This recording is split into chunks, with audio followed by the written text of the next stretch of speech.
So you and I both saw some films in the Japanese Film Festival, and you saw a Miike movie. I saw a Takashi Miike movie for this year. Actually, he had 2 this year, but that's besides the point. Right, We're going to be right. reviewing As the Gods Will. So another Takashi Miike movie. You expect a lot of gore, a lot of interesting camera angles, and a lot of laughs. And does it succeed on that? Yeah, definitely. So it's a huge deconstruction and analysis on dark humor, and inside a high school setting because a Japanese film. Of course.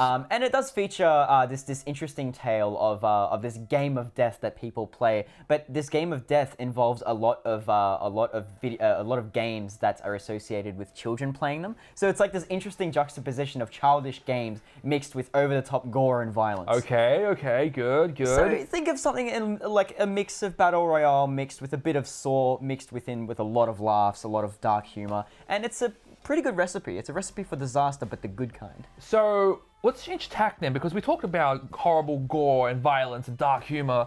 Let's talk about a spy thriller in form of Ghost in the Shell, the new movie. That is literally the name. It's called The New Movie. Yes, I double checked and checked on Google, and that was the exact. Praise Google. Praise Google. Anyway, jumping straight back into it. This is hot off the heels of Arise.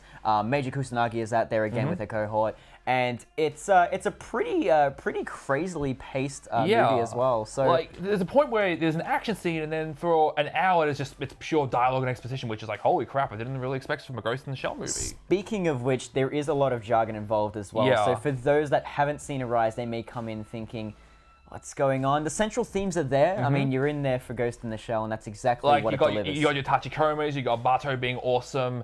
It's a Ghost in the Shell movie, and it's kind of a good spy flick, and there's a lot of really cool action scenes, but it's still very technical. Like, again, as you're saying before, a lot of jargon, so like I spent half the movie like, what the hell's a ghost?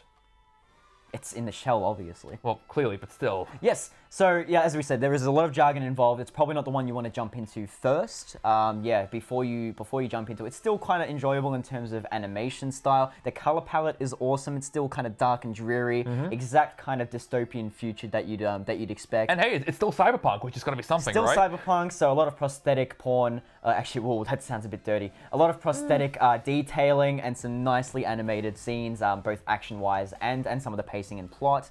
Some interesting stuff involved, but like I said before, it's a bit hard to get into if you're a newbie. But that aside, it's still pretty good inclusion to the Rise continuation, and I highly recommend seeing it along with As the Gods Will. Miike's movie, a lot better than some of his recent efforts.